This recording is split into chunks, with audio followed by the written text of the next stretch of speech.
अगले 5 मिनट बस खामोशी से मेरी आवाज से खुद को कनेक्ट कर लेना। अंदर जितने भी विचार चल रहे हैं उन्हें बस 5 मिनट के लिए भूल जाना। जो कुछ भी बोलना है, सोचना है, जानना है, समझना है, सब 5 मिनट के लिए भूल जाओ। सिर्फ 5 मिनट खामोशी से मेरी आवाज सुनना।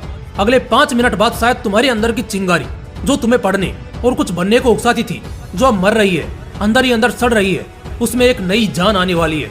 बुझे हुए दिए के समंदर में फिर से एक सुनामी आने वाली है। बस अगले कुछ मिनटों तक आंख बंद करके मेरी बातों पर गौर करना। एक सेकंड भी वेस्ट नहीं होने दूंगा। इस वक्त महीना चल रहा है नवंबर, और शायद जब आप ये वीडियो देख रहे होंगे तो हो सकता है दिसंबर चल रहा हो, साल 2022। कोई नहीं जानता तुम्हारी सच्चाई कि इस साल तुमने क्या कुछ किया। जरा गौर फरमाएं तो शायद कुछ भी नहीं किया। स्कूल कॉलेज स्टार्ट हुए भी एक लंबा समय बीत गया, और शायद अगले कुछ महीनों में तुम सबके एनुअल एग्जाम्स भी सामने होंगे। तुमने अब तक कुछ नहीं पढ़ा। स्कूल वाले स्टूडेंट क्लास में सोते रहे, कॉलेज वाले बंक मारकर घूमते रहे। अब उन्हें एहसास हो रहा है उस डर का जो उन पर कयामत ढाने वाला है। घबराओ मत, मैं तुम्हें डराने नहीं बल्कि तुम्हारा बुझा हुआ हौसला वापस बुलंद करने आया हूँ। लेकिन मन में विश्वास और हौसला बुलंद तभी होता है जब एक इंसान सच का सामना करता है। और हाँ, सच यही है कि तुमने इस क्लास में अब तक कुछ भी खास नहीं किया। इस डिस्ट्रैक्शन के जमाने में खुद को बहुत ज्यादा डिस्ट्रैक्ट कर लिया। ना चाहते हुए भी पढ़ाई से मुंह मोड़ लिया। पढ़ाई को छोड़कर बाकी सब कुछ कर लिया। लेकिन एक मिनट, अब क्या करने वाले हो? क्या इस वीडियो के बाद तुम पढ़ाई करने बैठने वाले हो?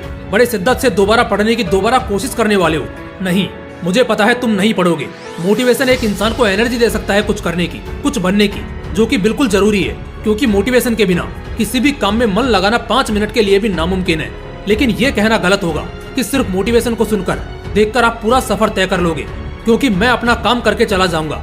आपके माता पिता आपको बोलकर डांटकर आखिरकार थक जाएंगे। दरवाजे पर खड़ा मौका दोबारा वापस लौट जाएगा। लेकिन आप पढ़ाई नहीं करोगे बल्कि एक खास काम करोगे। जानते हो वो खास काम क्या है? वो है कुछ नए बहाने बनाओगे, क्योंकि बहानों का मौसम शुरू हो चुका है। जानते हो मैं ये क्यों बोल रहा हूँ? क्योंकि मेरे पास सबूत है। जैसा कि मैंने बोला, शुरू हो चुका है बहानों का मौसम, जहाँ नए नए बहानों का आविष्कार होगा जो नाकामयाब लोगों की पॉपुलेशन को और बढ़ाएगा। अब जैसे कि नवंबर का महीना खत्म होने को आया है, नॉर्थ इंडिया साइड पड़ रही होगी बहुत कड़क ठंड। इसमें कौन पड़ता है भला? कोई पागल ही होगा ना, जो अगले साल अपना ड्रीम जॉब हासिल करने वाला है। इसीलिए आज लगा हुआ है कड़क ठंड में भी कंबल ओढ़े, कांपते हुए हाथों से अपनी किताब को पकड़े, जो उसे और ज्यादा हिम्मत देती है कि वो अपने सपनों को हासिल करने के लिए इस ठंड से तो क्या, बड़े से बड़े तूफान से भी लड़ गुजरेगा। लेकिन एक सेकंड, तुम खुद को उन लोगों में गिनने की गलती मत करो जो अगले साल IAS IPS बनेंगे, CA बनेंगे, किसी कंपनी में बड़े पोस्ट के लिए हायर होंगे, जो अगले साल करोड़ों के बंगलों में रहेंगे, लाखों की गाड़ियों में घूमेंगे। तुम खुद को उन लोगों में गिनने की गलती मत करना, क्योंकि आज तो तुम ठंड का बहाना देकर या कोई और नया बहाना देते हुए अपना नाकारापन तो छिपा लोगे। लेकिन दिक्कत ये है कि तुम उन लोगों को भी नहीं छोड़ने वाले जो आज इसी ठंड में, इसी हालात में बड़े शिद्दत से किताबों के पन्नों में खोए हैं। और मैं इसलिए भी ये बात बोल रहा हूँ कि तुम लोग खुद को सफल लोगों की लिस्ट में मत गिनो, क्योंकि कल को तुम ही लोग होंगे जो इन लोगों की मेहनत को महज रातों रात किस्मत का नाम देकर दोबारा अपना नाकारापन छिपा लोगे। लेकिन इससे क्या हो जाएगा? कुछ भी नहीं। ना तो इससे इनका कोई नुकसान हो जाएगा और ना ही तुम्हारा जरा सा कोई फायदा। लेकिन एक पॉइंट है जहाँ तुम्हें अंदर से उस गिल्ट का रियलाइजेशन होगा कि यार मैं क्यों ना बन पाया इनके जैसा।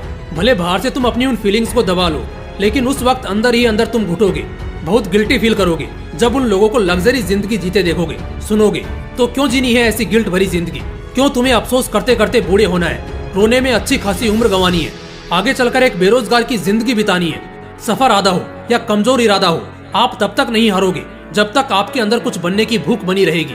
पढ़ लिखकर जिंदगी में बहुत कामयाब हुआ जा सकता है, बहुत आगे जाया जा सकता है, बहुत अमीर हुआ जा सकता है, बहुत शोहरत कमाई जा सकती है। लेकिन इन सबसे पहले पढ़ना पड़ेगा। तुम्हें अपनी आखिरी नींद तक किताबों के पन्नों में खोए रहना होगा। आज तुम्हारी किताबों के संग रातों की मेहनत ही कल तुम्हारा एक चमकता खिलखिलाता भविष्य तय करेंगे। जीवन में कामयाब होने के 2 रास्ते होते हैं। पहला रास्ता, आज पढ़ लो, खूब मेहनत कर लो और आने वाले कुछ ही सालों में अपनी कामयाबी को हासिल करके इनाम के तौर पर सारी जिंदगी शौक करके बिताओ। और दूसरा कि सिर्फ पहला ही रास्ता एकमात्र ऑप्शन है, इसके अलावा दूसरा कुछ भी ऐसा नहीं है जिससे तुम्हारी सुकून की जिंदगी को जगह मिलेगी। उम्मीद करता हूँ आप अभी से अपने सपनों के लिए ताबड़तोड़ मेहनत करना शुरू करोगे।